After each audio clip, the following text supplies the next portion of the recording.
नमस्कार. पुण्यश्लोक अहिल्यादेवी होळकर यांच्या बहुआयामी व्यक्तिमत्वाचे काही अनोखे पैलू आणि त्याचबरोबर त्यांचे विचार आपण पाहणार आहोत. आपण एक संस्कृत श्लोक बघतोय.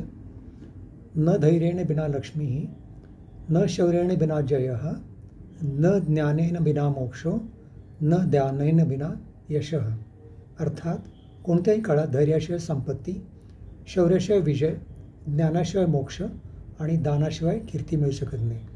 जर आपण अहिल्यादेवींच्या थक्क करणाऱ्या समग्र कारकिर्दीचे बारकाईने अवलोकन केले तर या श्लोकातील प्रत्येक उक्तीचे प्रत्यंतर आपल्याला ठायी ठायी येते.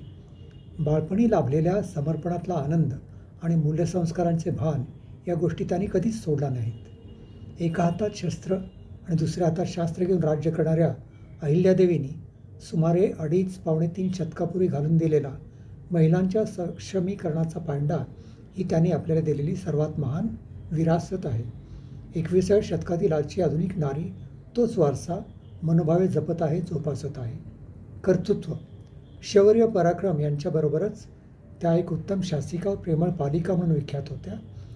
त्यांनी होळकर साम्राज्याचा सर्वदूर विस्तार व त्याचे शिस्तबद्ध व्यवस्थापन केले. अहिल्यादेवींच्या काळात शांतता, सुबत्ता, समृद्धी आणि समाजातील संतुलित व सर्वांगीण विकासासाठी ओळखलं जातं. त्यांचे नेतृत्व आधी केले मग सांगितली त्यांची वृत्ती होती. त्या लढाईत आपल्या सैन्याचे जातीने नेतृत्व करणाऱ्या रणरागिणी होत्या. जनतेची हितचिंतक, संरक्षक व मार्गदर्शक हेच त्यांचे खरे व्यक्तिमत्व होते.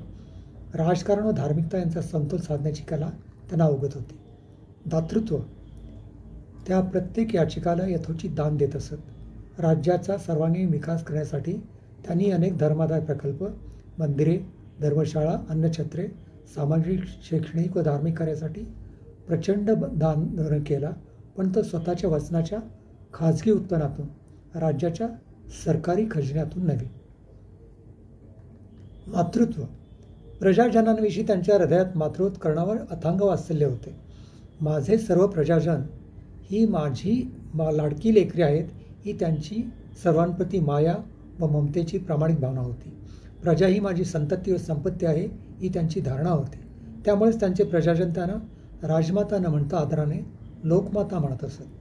राजयोगिनी, गडगंज राजवैभव पायाशी लोळत घेत असताना त्यांचा स्वभाव कनवाळू होता. त्यांची वाणी विनम्र होती. राणी साधी व सोजवळ होती.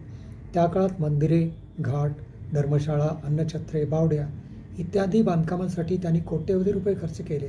पण महेश्वरा राज्याच्या नव्या राजधानीत स्वतःसाठी बांधलेला होळकर वाडा मात्र एकदम छोटीशी, अत्यंत साधी व छपरी कौलाची दुमजली इमारत होती.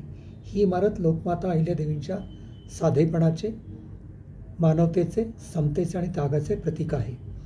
अष्टपैलू अष्टावधानी व्यक्तिमत्व, जन्मजात धार्मिक वृत्ती, दानधर्म, पुण्यकर्म, सचोटी व सत्यवचन हा अहिल्यादेवींचा मूळ स्वभाव होता.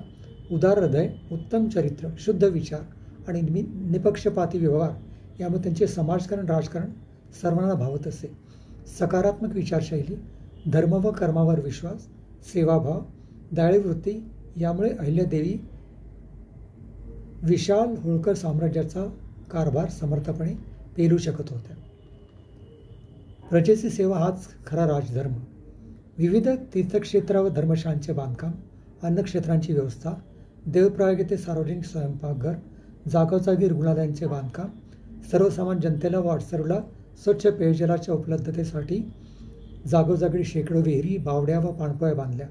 नद्यावर घाटांचे बांधकाम केले, कालव्यांचे खोदकाम केले, तलावांचे बांधकाम केले. त्याचबरोबर त्यांनी जुन्या रस्त्यांची दुरुस्ती व नव्या रस्त्यांची बांधणी आणि रस्त्यांच्या दुतर्फा झाडांची लागवड याकडे लक्ष पुरवले. एका विधवा स्त्रीने आपल्या विस्तृत साम्राज्याचा राज्याचा कारभार सतत 3 दशके खंबीरपणे व उत्कृष्टपणे चालवणे आणि प्रजेच्या हृदयात मानाचे स्थान मिळवणे हे आपल्या इतिहासातील अत्यंत दुर्मिळ व आदर्श उदाहरण आहे. अहिल्यादेवींच्या त्यागमय, तपस्विनी आणि परोपकारी वृत्तीमुळे त्यांना पुण्यश्लोकी उपाधी प्राप्त झाली. ज्यांचे मोठेपण त्यांच्या हयातीतच इतरांना प्रतीत होते अशा थोड्या भाग्यवान महान व्यक्तींपैकी अहिल्यादेवी एक होत. अहिल्यादेवींना आपल्या वर्तनातून आपल्याला दिलेला समतेचा, मानवतेचा, प्रेमाचा व देशभक्तीचा संदेश आपल्या जीवनात उतरवणे हीच त्यांना खरी श्रद्धांजली असेल. नमस्कार.